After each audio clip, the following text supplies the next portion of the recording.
मुझे अक्सर पेरेंट्स कहते हैं कि मेरा बच्चा पढ़ना नहीं चाहता है, उसका पढ़ाई में मन नहीं लगता है, पढ़ाई से जी चुराता है।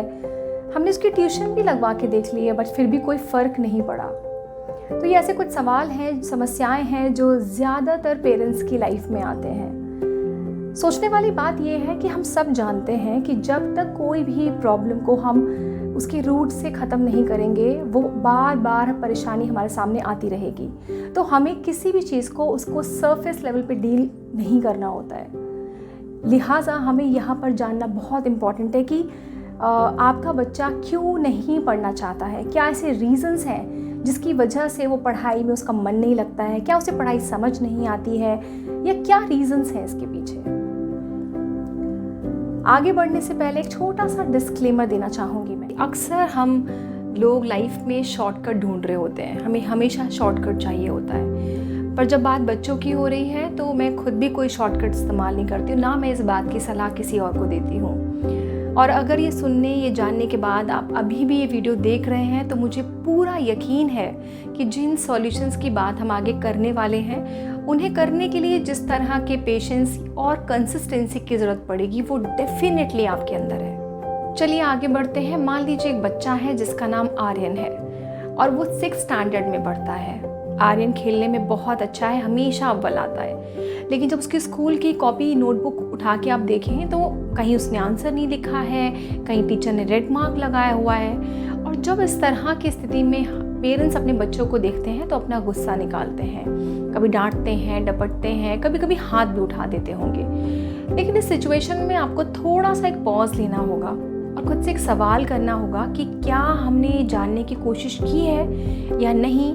कहीं ऐसा तो नहीं है कि हमने उसकी परेशानी जानने की बजाय उसकी परेशानी को और बढ़ा दिया हो अपने बच्चे की पड़ोसियों के बच्चों के साथ या अपने रिलेटिव्स के बच्चों के साथ कंपैरिजन करके। तो अगर ऐसा कुछ भी है तो आपको सबसे पहले ये जानना होगा कि आपके बच्चे के लिए क्या चैलेंज आ रहा है, क्यों नहीं उसका मन लग रहा है।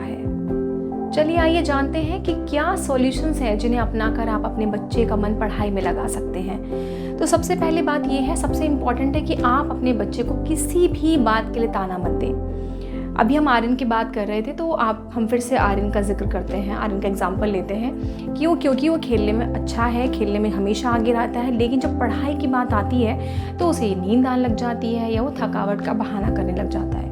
मतलब साफ है कि उसे जो काम पसंद है उसमें वो कभी नहीं थकता, लेकिन जब पढ़ाई की बात आती है जो वो पसंद नहीं करता है उसे पेट में दर्द होने लग जाता है।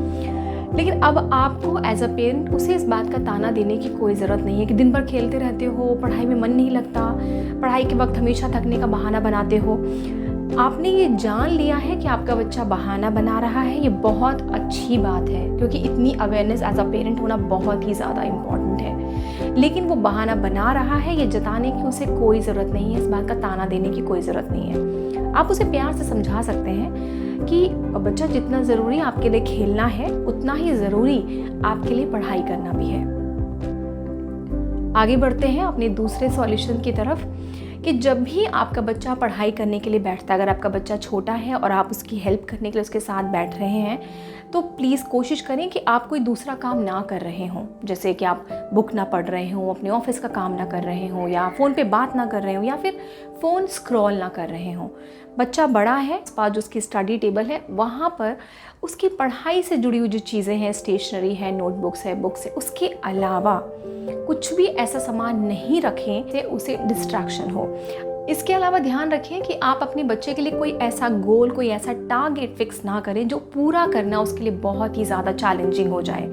मान लीजिए एक बच्चा है, उसके हर बार जो है मैथ्स में सिर्फ पासिंग मार्क्स ही आते हैं। अब उसके पेरेंट्स इस बात के लिए बहुत परेशान हैं, उसे हमेशा डांटते हैं कि अगली बार 80% मार्क्स तो लाने ही पड़ेंगे। अब यहाँ हमें समझना होगा कि 33% पासिंग मार्क्स और 80% मार्क्स के बीच का जो एक डिफरेंस है वो बहुत ही ज़्यादा है, जिसे आप एकदम से पूरा नहीं कर सकते।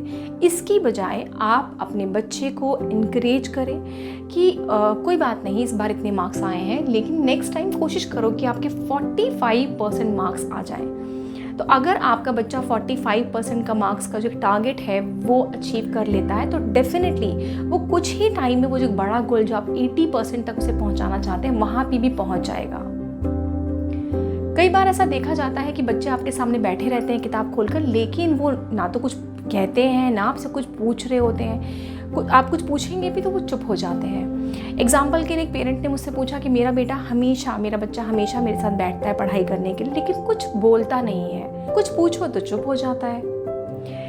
तो जब बच्चे से बात की गई तो बच्चे ने बताया कि जब भी मैं कोई गलती करता हूँ मेरी मम्मी मुझे बहुत ज़्यादा डांटती हैं, इसीलिए मेरा उनसे कुछ भी पूछने का मन नहीं करता है। तो उसके बाद ये पेरेंट्स से बात डिस्कस की गई और धीरे धीरे बच्चे का जो मन का डर है उसे दूर किया गया और फिर बच्चे का धीरे धीरे पढ़ाई में मन लगा। मुझे बहुत खुशी है इस बात की कि आप यहाँ तक आए, आपने वीडियो को यहाँ तक देखा। कहते हैं कि बच्चे का मन एक कोरी स्लेट की तरह होता है जिस पे आप जो भी चाहें वो लिख सकते हैं। अब एज अ पेरेंट वो मर्ज़ी आपकी है कि आप क्या लिखना चाहते हैं। तो अगर आपने इस तरह से डर को हावी होने दिया उस पर, बच्चे के बीच का जो एक बॉन्ड है जो बहुत स्ट्रॉन्ग होना चाहिए, वो कहीं ना कहीं हैम्पर होगा। इसकी बजाय अगर आपने उसकी समस्याओं को सुलझाने की कोशिश की तो डेफिनेटली उसकी पर्सनैलिटी आगे चलकर बहुत ही निखर कर आएगी। हम सब अपने बच्चे से कुछ ना कुछ उम्मीद करते हैं, पर बच्चा भी हमसे कुछ ना कुछ उम्मीदें करता है। तो अगर आप ये समझ गए कि उसकी क्या परेशानी है, जो वो कह नहीं पा रहा है, जो वो समझा नहीं पा रहा है, अगर आप उसको समझ गए, आप भी इस एग्ज़ाम में पास हो जाएंगे और आपका बच्चा भी आगे चलकर ज़िंदगी के हर एग्ज़ाम में अव्वल आएगा। नमस्ते।